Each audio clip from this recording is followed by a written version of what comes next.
কোরআনের কাছে কেউ যদি প্রশ্ন করে, ও কোরআন, এই পৃথিবীতে নাজিল হওয়ার আগে তুমি কোথায় ছিলে? কেউ যদি প্রশ্ন করে, কোরআনে কারীম নিজে নিজের পরিচয় শোনায়, আমি কোথায় ছিলাম শোনো। বাল হুয়া কুরআনুম মাজিদুন ফি লাউহিম মাহফুজ, বরং এই কিতাব অতীব মর্যাদা সম্পন্ন সুরক্ষিত ফলকে লিপিবদ্ধ ছিল, আমি ছিলাম লোহে মাহফুজে, সেখান থেকে এসেছি। যদি কেউ প্রশ্ন করে, কোরআন কি কোরআন, তুমি কার উপরে অবতীর্ণ হয়েছ? জবাব কোরআন নিজেই দেয়, ওয়া আমিনু বিমা নুজিলা আলা মুহাম্মাদ ওয়া হুয়াল হাক্কু মির রাব্বিহিম। ঈমান আনো সেই জিনিসের উপরে যেটা মুহাম্মদ সাল্লাল্লাহু আলাইহি ওয়াসাল্লামের উপর অবতীর্ণ হয়েছে।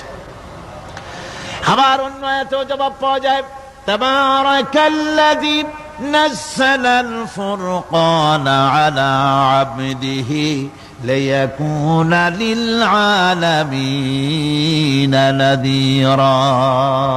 অতীব বরকতপূর্ণ মহান সত্তা সেই আল্লাহ রাব্বুল আলামিন, যিনি তার বান্দার পরে ফুরকান অবতীর্ণ করেছেন। সুবহানাল্লাহি ওয়া বিহামদিহি। কোরআনের নাম আমি বলেছিলাম শুধু কোরআন নয়, অনেক নাম আছে। কোরআনের আরেক নাম ফুরকান। কোরআনের আরেক নাম কি? আল ফারকু বাইনাল হক্কি ওয়াল বাতিল। কোরআন হচ্ছে সেই মহাসত্য যা মিথ্যা এবং সত্যের মধ্যে পার্থক্য সূচিত করে, মঙ্গল এবং অমঙ্গলের মধ্যে পার্থক্য সৃষ্টি করে, যা সত্য এবং মিথ্যার মধ্যে তাফরিকা সৃষ্টি করে, সত্যকে মানুষকে বুঝিয়ে দেয়। তার নাম হচ্ছে ফুরকান। এবার যদি প্রশ্ন করা হয়, ও কোরআন, বুঝলাম তুমি লোহে মাহফুজে ছিলে, বুঝলাম তুমি নবীজির উপরে নাজিল হয়েছো, এবার বলো তুমি কোন মাসে নাজিল হয়েছো? তুমি তো আসছিলা প্রথম কোন মাসে নাজিল হয়েছো?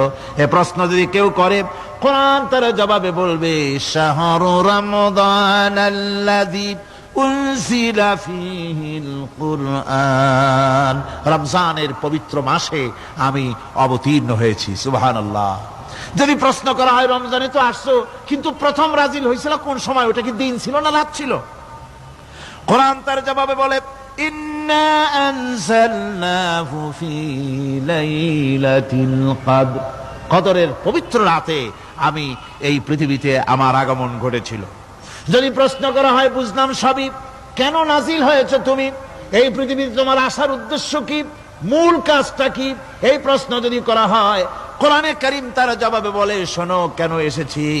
লিতুখরিজান নাসা মিনাজ যুলুমাতি ইলান নূর। আমার মিশন হচ্ছে গোটা বিশ্ব মানবতাকে পুঞ্জীভূত জমাট বাঁধা অন্ধকারের ভেতর থেকে টেনে বের করে আলোর সন্ধান দিতে, আলোর দিকে আনার জন্য আমি কোরআন নাজিল হয়েছি। গোটা পৃথিবীর মানুষ আছে অন্ধকারের ভিতরে। কিসের মধ্যে? অন্ধকার কি? অন্ধকার হচ্ছে পুঁজিবাদ, অন্ধকার সমাজতন্ত্র, অন্ধকার ধর্ম নিরপেক্ষতাবাদ, অন্ধকার জাতীয়তাবাদ। মানুষের তৈরি করা যত মতবাদ সব কি?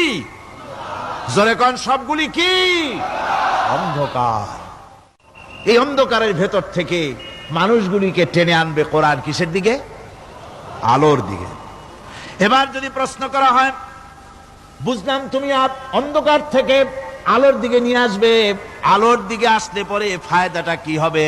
মূল ফায়দাটা বুঝায় দাও, আসল ফায়দা কি হবে তোমারে যদি মানি? কোরআন তার জবাব দেয়, নিজের পরিচয় নিজে তুলে ধরে, ফামান তাবিআ হুদায়া ফালা খাউফুন আলাইহিম ওয়া লা হুম ইয়াহজানুন।